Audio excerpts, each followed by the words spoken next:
j'espère que tu vas bien. Bienvenue dans cette nouvelle vidéo. Moi c'est Anaëlle. Alors aujourd'hui, vidéo un peu spéciale parce que j'ai envie de te parler un peu de pourquoi j'ai quitté Bali pour venir m'installer en Malaisie. Donc bon, là tu es dans mon appartement provisoire. Promis, je t'expliquerai plus tard ce qui s'est passé. En tout cas, bienvenue à toi sur cette vidéo et sans plus tarder, on va aller dans le vif du sujet. Alors déjà, bienvenue dans mon nouveau chez moi. Je crois que dans la dernière vidéo que j'ai fait, je suis dans le logement de la mort qui tue à Bali, dans cette chambre. J'ai tout expliqué dans cette vidéo-là. Je t'invite à aller la voir. Je vais la mettre ici ou là. N'hésite pas à aller jeter un coup d'œil. Donc, comme je te disais, aujourd'hui, je suis en Malaisie. Je ne sais pas si tu connais. Je suis à Kuala Lumpur, plus exactement. Je vais te montrer la vue que j'ai là, juste en face de moi. C'est juste incroyable. J'ai un mix entre la forêt, les buildings façon La Défense et en arrière-plan, des montagnes. C'est juste un délire. En fait, la Malaisie, c'est tellement un pays sous-coté. Mais bon, je vais pas commencer ma promotion tout de suite de la Malaisie. Alors, on va attaquer tout de suite le vif du sujet. Alors, déjà, pourquoi j'ai quitté Bali? Faut savoir que j'ai vécu longtemps à Bali. De toute façon, si tu me connais, si tu suis un peu ma chaîne, tu sais que moi, mon rêve, c'était vraiment de vivre à Bali. Rêve que j'ai réalisé, que j'ai tout mis en place pour réaliser. Et du coup, j'y suis allée. J'y suis restée environ 1 an et demi. En tout, je pense que j'ai vécu à Bali plus de 3 ans. Mais là, récemment, je vivais en Malaisie. J'y suis retournée parce que j'ai ma famille qui est venue me voir sur place. Et du coup, j'étais censée retourner là-bas pour 3 mois. Comme d'habitude, il y a toujours des imprévus. Et en vrai, j'ai vraiment, Bali, c'est vraiment ma ville de cœur. Même si ce n'est pas parfait, de toute façon, tu t'en rendras compte si tu deviens digital nomade, c'est qu'il n'y a aucun endroit sur cette terre qui est parfait. Il y a toujours des points positifs et des points négatifs. Donc, avec Bali, c'est un peu ce qui se passe. C'est-à-dire que j'ai des phases où j'aime beaucoup cette vie vraiment beach vibe, où tu peux aller à la plage, tu vas dans les cafés, tu vas travailler dans les coworking places et aussi le réseau. Je trouve qu'à Bali, c'est vraiment hyper intéressant en termes de réseau. Il y a beaucoup d'entrepreneurs, beaucoup de freelances qui vivent là-bas, aussi des influenceurs. C'est vrai que beaucoup de personnes que j'ai vues sur les réseaux sociaux, que je suivais sur les réseaux sociaux, j'ai eu l'opportunité de les rencontrer en vrai à Bali et certains ont pu devenir des amis. Ce qui est vraiment hyper intéressant quand tu te lances dans l'entrepreneuriat ou quand tu as envie de faire cette transition vers les métiers du digital, notamment dans la création de contenu et le coaching par exemple. Donc bon, ça ce sont les raisons qui font que j'aimais Bali, qui me rendait cette ville assez intéressante, attrayante pour Anna qui débutait, qui faisait ses premiers pas dans le digital. Les raisons qui font que j'ai quitté Bali, c'est qu'au bout d'un moment, en fait, je trouve qu'à Bali, tu tournes un peu en rond, c'est toujours un peu la même chose. Donc, je pense que c'est moi, c'est pas des raisons généralistes. Encore une fois, je vais parler vraiment de ce que moi, j'ai pu ressentir. Donc, à un moment, j'avais envie d'autre chose et aussi au niveau de la vibe, j'avais envie de quelque chose d'un peu plus paisible par rapport à mon business. J'avais envie d'être un peu plus posée parce qu'à Bali, c'est un peu dur de s'installer dans le sens où soit tu loues une villa, dans quel cas vraiment c'est signe que tu vas t'installer sur du long terme, ou soit tu es souvent dans des guest house. Donc, c'est ce que je disais dans ma vidéo précédente et ces guest house là sont très rarement confortables. Bien sûr, ça dépend du prix que tu es prêt à mettre, etc., etc. Et aussi, mine de rien, Bali reste quand même assez cher par rapport à plein d'autres pays d'Asie du Sud-Est, notamment la Malaisie. Je vais pas mentir, c'est clairement une des raisons qui fait que j'ai voulu m'installer ici aussi, parce que les logements sont quand même plus confortables. C'est un autre standing. Après, c'est vraiment un standing de ville et c'est ce que je voulais pour justement cette période de ma vie où j'ai vraiment plus besoin de me poser, d'être concentrée, de pas avoir trop de distractions autour de moi. Bali, c'est très fort pour les distractions. Quand tu vis à Bali, il se passe beaucoup de choses. Il y a vraiment beaucoup d'allées et venues, de nouvelles personnes à rencontrer, beaucoup de gens hyper intéressants à rencontrer. Forcément, quand tu as des relations, quand tu as une vie sociale qui est très active, tu es très souvent sollicité, tu es très souvent distraite. C'est ok. C'est aussi pour ça que nous allons à Bali, comme je l'ai mentionné un peu plus tôt dans mon discours. Mais c'est aussi une des raisons qui fait qu'aujourd'hui, j'ai essayé de partir. Je me suis dit, bon, là, j'ai plus trop envie de social, j'ai vraiment envie d'être focus sur mes activités, sur mon business. J'ai besoin de stabilité en fait, c'est vraiment ça le terme, c'est plus la stabilité. J'ai noté toutes mes questions sur mon vieux téléphone que voici. La prochaine question c'était pourquoi Kuala Lumpur?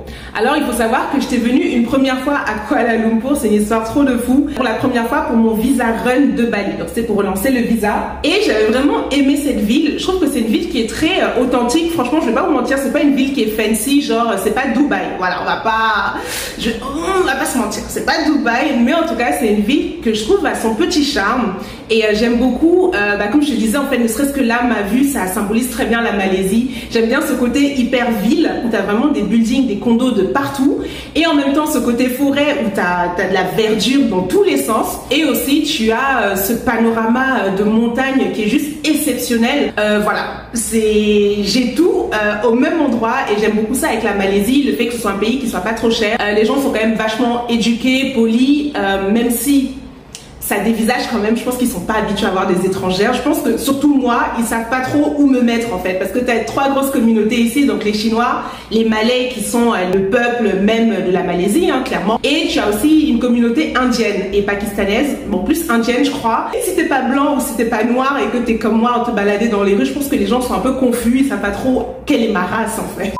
Que dire aussi, la nourriture est super bonne, voilà, avec toutes les influences que je viens de citer de ces cultures-là, forcément c'est les meilleures, bon c'est que mon avis, mais ça reste les meilleures nourritures, en sachant qu'il y a beaucoup d'influences aussi asiatiques, donc tu vas avoir beaucoup de restaurants japonais, mais du vrai japonais, pas le japonais de Paris, tu vois. Des restaurants chinois, bon forcément, coréens aussi, la nourriture coréenne, de toute façon la culture coréenne est très très forte en Asie du Sud-Est, c'est un peu l'idéal, l'Eldorado, en termes de tout, hein, je pense, dans les standards. Du coup ça se ressent énormément ici, notamment en termes de skincare, bon tu l'auras compris, moi je suis pas venue que parce que la vie était pas cher, je suis clairement venue parce que tu as un accès au skincare ici qui est juste incroyable et c'est pas cher du tout.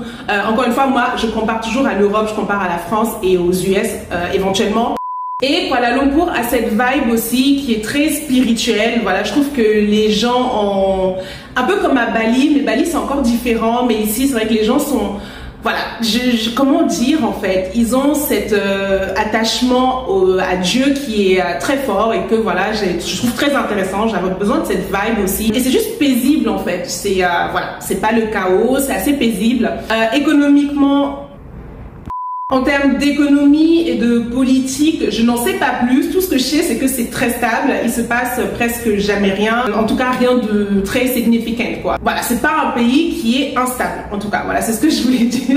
Alors maintenant, je vais vous parler un peu des visas pour la Malaisie parce que c'est quand même vachement intéressant aussi et je pense que c'est important de le mentionner ici vu que je fais clairement de la promotion pour la Malaisie. Donc en termes de visa, quand tu es européen, quand tu viens de la France ou de beaucoup de pays en Europe, je sais pas lesquels exactement, attends de faire tes petites recherches, mais en tout cas tu as 3 mois gratuits sur le territoire, donc tu peux arriver en Malaisie et rester 3 mois. À la différence de Bali par exemple, où quand tu arrives à Bali, tu as 1 mois et tu peux l'étendre d'1 mois de plus. Donc au total ça te fait 2 mois, mais il faut payer le visa on arrival, le VOA. Ça aussi c'est hyper intéressant pour la Malaisie, donc ça te permet vraiment de venir ici et de tester le lifestyle. En tout cas si tu es digital nomade, si tu projettes de devenir digital nomade, je pense que c'est un pays qui est très intéressant. La connexion internet est quand même pas mal du tout. La 4G sur mon téléphone c'est un délire, même à Bali j'ai jamais eu autant de 4G aussi fluide. J'appelle partout, j'appelle en Afrique, j'appelle en France, il n'y a pas un seul bug et je regarde des vidéos, c'est juste... enfin voilà, la connexion, elle est quand même assez sympa ici. Et récemment, ils viennent de sortir le fameux, le très attendu, genre tous les pays du monde entier parlent d'un visa digital nomade, mais il n'arrive jamais. Ça fait 3 ans, il n'arrive jamais, mais la Malaisie l'a fait, ça fait à peu près 1 an ou moins d'1 an qu'ils ont sorti leur visa digital nomade, qui est quand même assez intéressant. Encore une fois, je t'invite à aller faire tes petites recherches là-dessus, mais de ce que j'avais lu, je pense qu'il... enfin, si je me souviens bien, il est à moins de 150 € et selon certaines conditions, donc oui, il faut que tu aies un salaire équivalent ou supérieur à 2000 € par mois et que tu aies un peu d'argent sur ton compte en banque quand même, ce qui est normal. Et ce sont voilà les quelques requirements, comment on dit, les conditions pour avoir ce visa-là. Franchement, ça va, je trouve que c'est pas fou, c'est quand même assez atteignable comparé à Bali par exemple où le visa est environ entre 1000 et 1500 voire 2000, 2500 €. Bon, c'est vrai qu'ils te font ouvrir une entreprise, une petite entreprise avec, mais quand même en termes de tarifs, on est quand même sur 2 salles, 2 ambiances. Donc je trouve que c'est hyper intéressant en tout cas pour les digital nomades. Alors combien j'ai payé de Bali à la Malaisie? Donc c'est quand même important, je pense, à mentionner pour que vous ayez un peu une vision sur les tarifs. Alors de Bali à Malaisie, moi je prends toujours des billets aller, voilà c'est ma spécialité, prendre des billets aller sans retour parce que je sais jamais quand est-ce que je vais rentrer. Heureusement que pour Bali j'ai pas pris un billet retour, j'étais censée rester 3 mois, je suis restée 6 mois, donc voilà ça va toujours trop vite. Donc là j'ai pris un billet aller. Pour ceux qui se posent la question est-ce qu'ils demandent à l'aéroport si t'as un billet de sortie, ça peut arriver. Voilà, je pense que c'est pas une règle qui est fixe, ça peut arriver comme ça ne peut pas arriver. Moi ils me l'ont jamais demandé, je pense qu'une fois il me l'a demandé mais je lui ai dit que voilà j'étais une voyageuse, que j'avais mon entreprise entreprise en ligne, voilà, laisse-moi tranquille, laisse-moi circuler. Et c'est tout, il a pas trop insisté, il m'a laissé passer. Dans le pire des cas, tu peux toujours aller t'acheter un billet de sortie, ça va toujours te coûter moins de 100 € pour une ville à côté, genre par exemple de la Malaisie, de Kuala Lumpur en tout cas à Singapour, tu as des billets à moins de 30 € par exemple pour y aller, ou tu peux prendre le bus, enfin peu importe, mais en tout cas à la dernière minute tu peux aller t'acheter ton billet, ok?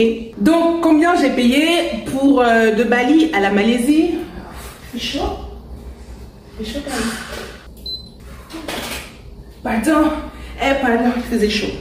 J'ai payé environ 65 €, donc avec Opodo, et j'ai l'option Prime, genre 50 € que tu payes par an et ça te permet de bénéficier de promotions tout le long de l'année sur le site Opodo. Donc 65 € le billet d'avion aller, donc c'était en période haute, mais clairement tu peux avoir des prix beaucoup moins chers. Il me semble que l'année dernière j'avais payé, enfin l'année dernière, il y a quelques mois, quand j'y étais allée, j'avais payé 40 € par là. Donc voilà, c'est vraiment variable. J'ai pris un hôtel pendant une semaine. Donc voilà, c'est pas le meilleur hôtel, mais c'était l'hôtel le plus accessible, je trouve. Et c'est hyper bien situé. J'étais vraiment au centre-ville. J'étais à quelques minutes du d'un des plus grands centres commerciaux ici à Kuala Lumpur. Pour une semaine, j'ai payé environ 160 €. Donc voilà, je vous mettrai quelques vidéos un peu de cet hôtel-là. Voilà, c'était pas the best hotel of my life, mais en tout cas, j'avais un lit, c'était climatisé, c'était propre.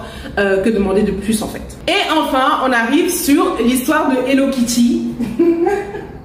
Qu'est-ce qui s'est passé? Qu'est-ce que je fais ici? Clairement, the question. La dernière fois que j'étais en Malaisie, j'ai vraiment rencontré des locaux, j'ai noué quelques relations, donc je me suis fait des amis ici et c'est ce que je recommande à toutes les personnes qui voyagent. Essayez toujours de vous faire des amis parmi les locaux. C'est vraiment là où tu obtiens tous les bons plans, toutes les meilleures astuces. Bah voilà, en fait, un peu comme à Paris, tu vois, c'est toujours ceux qui vivent sur place qui connaissent le mieux comment fonctionne le pays. Et à partir de mes contacts, de mes amis et tout, j'ai eu le contact de cette demoiselle ou dame, je sais pas, qui a plusieurs appartements dans cet immeuble. Donc c'est un condominium qui regroupe 3 immeubles. Et ici, elle possède quelques appartements. Donc elle m'a proposé, voilà, des appartements parce qu'elle a appris que je revenais en Malaisie et que je cherchais un logement. Donc elle m'a proposé un appartement que j'ai vraiment surkiffé. Je vous ferai une vidéo quand je serai dans cet appartement-là parce que c'est vraiment pépite, en tout cas pour moi, selon mes goûts. Et en attendant, elle m'a proposé celui-ci parce que l'appartement que j'aime, que j'attends, n'est disponible qu'à partir de décembre. Donc elle m'a dit qu'elle avait l'appartement Hello Kitty qui était disponible. Donc c'est vrai que j'ai hésité un peu, je me suis dit bon, est-ce que je vais pouvoir survivre dans tout ce rose? Mais finalement, il se trouve que j'aime beaucoup parce que je sais que c'est temporaire bien évidemment, mais en tout cas voilà, c'est comme ça que je me retrouve dans l'appartement Hello Kitty, c'est toujours mieux que rien. Et voilà, je kiffe tout simplement.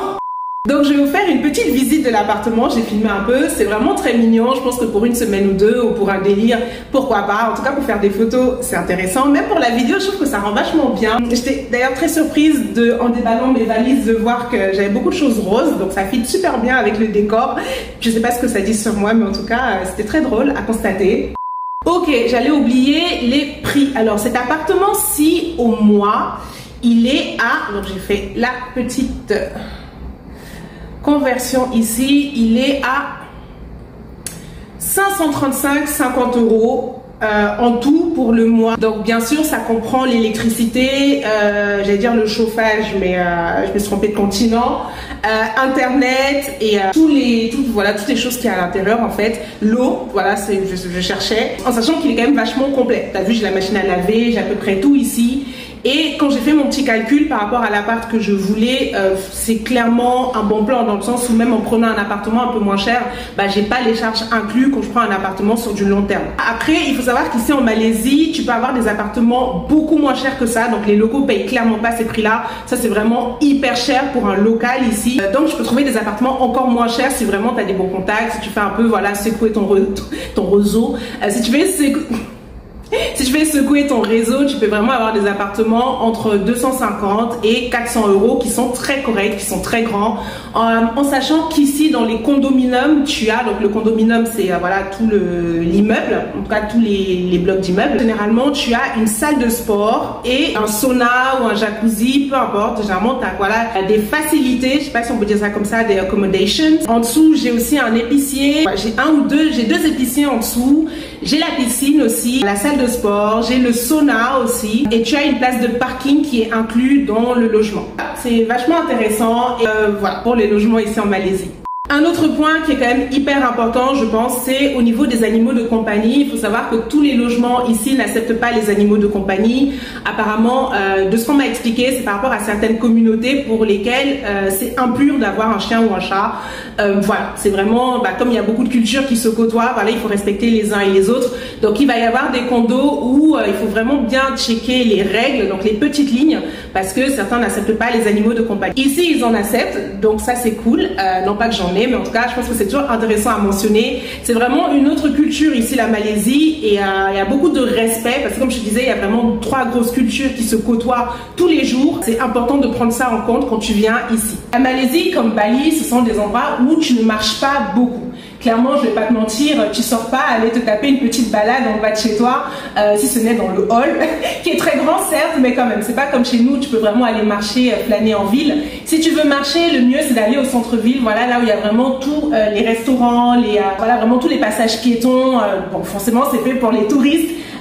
Donc là-bas, tu peux aller marcher. Aussi, tu as les parcs où tu peux aller, justement, tu prends un taxi, tu y vas et après tu peux passer la journée là-bas. C'est vraiment très grand. Tu peux marcher également, tu peux te balader. Mais en tout cas, voilà, tu peux pas sortir. Il y a beaucoup plus d'autoroutes, en fait, d'aires d'autoroute que d'endroits où tu peux marcher simplement sur le trottoir, voilà, comme on pourrait faire chez nous. C'est un point aussi à souligner. Pour marcher, il faut se déplacer d'un point A à un point B, faire sa petite marche et reprendre son taxi pour rentrer chez soi. Donc personnellement, ça me dérange pas plus que ça parce que je connais de beaux endroits où, voilà, si j'ai vraiment envie de me faire une journée dans la nature, je peux y aller et faire ma petite marche de santé. Mais voilà, c'est quelque chose qui est pas très commun ici. C'est vrai que beaucoup de personnes se déplacent en transport ou en voiture, beaucoup plus en voiture d'ailleurs.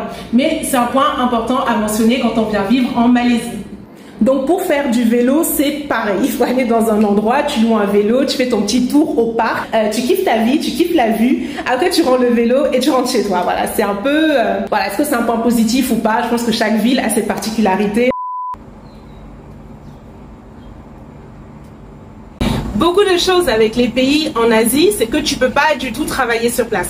Sauf si tu travailles pour une grande entreprise qui te mute ici ou si tu es recruté par une entreprise locale qui a besoin de talents exceptionnels et rarissimes qu'ils n'ont pas chez eux. Donc voilà, dans ces cas-là, tu peux trouver des emplois dits fixes dans les pays asiatiques. Mais le mieux quand tu veux voilà venir t'installer, quand tu veux venir vivre dans des pays asiatiques ou dans certains pays d'ailleurs dans le monde, le plus avantageux, c'est quand même de travailler en ligne. Comme ça, tu as vraiment tous les avantages de ton pays d'origine parce que l'Europe, on va pas se mentir, apporte quand même de nombreux avantages en termes voilà, de salaire, même le fait que tu travailles en français, clairement. Et d'autres avantages que je ne saurais nommer là à l'instant T. Donc, le mieux quand même, c'est de pouvoir travailler en ligne. Ça t'offre cette flexibilité-là de pouvoir partir t'installer dans n'importe quel pays dans la simple condition que tu aies un visa en règle et que tes clients soient uniquement des clients de ton pays d'origine ou alors vraiment du pays d'où tu viens. Tant que tu as des clients européens, français par exemple, dans mon cas, je reste dans la légalité. Si j'avais des clients d'ici, de Malaisie, je serais illégale parce qu'il faudrait que j'ai un visa de travailleur. C'est quand même des choses à prendre en compte. C'est aussi ce que j'aime beaucoup avec du coup le digital, c'est que ça te permet voilà, d'avoir une entreprise en ligne, en tout cas d'avoir une activité qui te rémunère en ligne et toi de ton côté de pouvoir partir où tu veux dans le monde et pouvoir voilà, t'installer selon les lois en vigueur, selon les visas en vigueur, bien évidemment. Un autre point que j'ai oublié de mentionner également, c'est le décalage horaire. Attention, c'est quelque chose qui est quand même très important parce que en tant que digital nomade, tu travailles en ligne, donc tes clients sont en Europe, en France ou dans la francophonie en général. Donc c'est bien de prendre en compte combien tu as d'heures de décalage, sinon tu peux vraiment avoir une vie qui est assez chamboulée. Je me souviens quand j'étais à Bali, j'avais des colocataires, des collègues qui étaient américains ou australiens et c'est vrai que quand ils travaillaient avec d'autres pays, ils subissaient un décalage horaire qui était juste violent. Ils devaient se lever à 3 h du matin pour commencer à travailler, répondre à des calls, être dans une énergie quand même de créativité, de boulot. Je trouve que c'était quand même assez hardcore, donc c'est vrai que c'est quelque chose à prendre en compte. La Malaisie et la France ont entre 6 et 7 heures de décalage, donc ça dépend bien sûr des changements d'horaire en Europe. Mais en gros c'est ça, c'est entre 6 et 7 heures de décalage, donc ce qui fait que j'ai un lifestyle assez qui va s'adapter. Donc je vais commencer à prendre mes rendez-vous dans l'après-midi, donc à l'heure où vous vous réveillez en France ou en Europe. Et le matin j'ai vraiment du temps pour moi parce que du coup en Europe c'est la nuit, tout le monde dort. C'est quelque chose aussi de très important à prendre en compte selon avec quel pays tu travailles et comment tu peux t'organiser en fait. Un autre point important sur la Malaisie, c'est la monnaie. Donc la monnaie locale s'appelle le ringgit. Donc pour te donner une idée, 1 euro, ça équivaut à 5 ringgit. Donc généralement avec 5 ringgit, bah, tu peux t'acheter des légumes, des fruits. Voilà, c'est quand même, c'est pas anodin, en sachant que par exemple, bon, la ville c'est vraiment à côté, je dois mettre 10 minutes pour aller au centre-ville. Bah, par exemple, le taxi qui est tellement pas cher ici, généralement c'est genre, c'est quoi, 10, 15 ringgit. Donc ça fait à peu près 2 euros, 2,70 €. Voilà, juste pour te donner une idée de comment on se déplace. Donc contrairement à Bali, ici j'ai pas de scooter, on se déplace pas en scooter, ça peut vite être dangereux parce que les routes sont vraiment très grandes. Donc c'est vraiment en voiture, en taxi, ou sinon il y a le métro. Mais c'est une ville qui est pas très bien servie en termes de transport en commun. Voilà, moi personnellement je prends le taxi, je trouve que voilà, pour ce que ça coûte, pour l'instant ça va, et on verra sur le long terme si c'est intéressant d'avoir une voiture ou pas. Alors, je pense que j'ai vraiment couvert dans les grandes lignes la Malaisie, pourquoi je suis ici, pourquoi j'ai quitté Bali. Rien n'est figé, peut-être que demain je te ferai une vidéo en te disant pourquoi j'ai quitté la Malaisie pour Bali, pourquoi j'ai quitté la Malaisie pour la Corée du Sud. Je t'avoue que là, j'ai la Corée du Sud qui me fait de l'œil. Tous les amoureuses des K-drama et de la K-pop se reconnaîtront. Pour l'instant, je trouve que la Malaisie, c'est vraiment l'entre-deux idéal parce que je recherche de la paix, de la stabilité, du sérieux. Et ici, j'ai absolument toutes ces choses-là que je recherche. Et c'est aussi ça quand tu voyages, quand tu travailles, quand tu es digital nomade, c'est que tu vas dans des pays en fonction de ce que tu recherches. Si tu recherches vraiment, comme je te disais, à connecter, à rencontrer plein de monde, à être vraiment au cœur de quelque chose, c'est bien d'aller dans des villes comme Dubaï, comme Bali, comme Malte, comme je sais qu'il y a certains pays aussi au Mexique. Enfin, peu importe, c'est vraiment d'aller là où tout se passe. Et quand tu recherches une autre forme de vibe, bah, c'est d'aller dans ces pays où il y a une vibe un peu plus personnelle, un peu plus voilà, qui te ressemble un peu plus. Donc c'est aussi ça en fait, cette flexibilité, rien n'est figé, on peut changer d'avis, et c'est ce que j'aime beaucoup aussi avec ce lifestyle. J'en profite pour te dire que j'ai sorti mon programme Inside Digital qui aide les femmes qui veulent travailler sur Internet, qui souhaitent, voilà, elles aussi voyager un peu plus, qui souhaitent quitter leur job et voilà, opérer vraiment une reconversion dans le digital. Donc ça passe par apprendre une nouvelle compétence, par savoir ce qu'est le digital, comment réussir sa transition, quelles sont les opportunités, qu'est-ce qui est fait pour toi, comment faire en fait concrètement pour pouvoir justement opérer cette transition la plus sereinement possible. Donc n'hésite pas à aller checker le lien en dessous de cette vidéo. Pour l'instant, ma formation est à un prix fixe qui va sûrement changer après décembre. Je compte augmenter mes tarifs parce que c'est quand même une formation qui est ultra complète et c'est un accès à vie où je t'accompagne vraiment dans ta transition. Je te lâche pas tant que tu génères pas tes premiers revenus sur Internet. Donc c'est hyper important. N'hésite pas à aller voir de quoi il s'agit. Alors je pense que je vais terminer ma vidéo ici. J'espère qu'elle aura répondu à certaines de tes interrogations ou alors elle aura éveillé ta curiosité. Si jamais tu as des questions, n'hésite pas à me les poser dans les commentaires. Je ferai peut-être une vidéo pour y répondre ou alors à me suivre sur Instagram où je partage vraiment mes aventures de voyage. D'ailleurs, j'ai fait un reel assez sympa sur la maison Hello Kitty. Donc voilà, n'hésite pas à me retrouver sur Instagram. Je vais mettre le lien de mon Insta en dessous. À liker, à commenter cette vidéo si tu as des questions notamment et à t'abonner si c'est pas encore fait. Je parle voilà de voyage, de business en ligne, de lifestyle aussi. Et je te dis à très bientôt pour une nouvelle vidéo.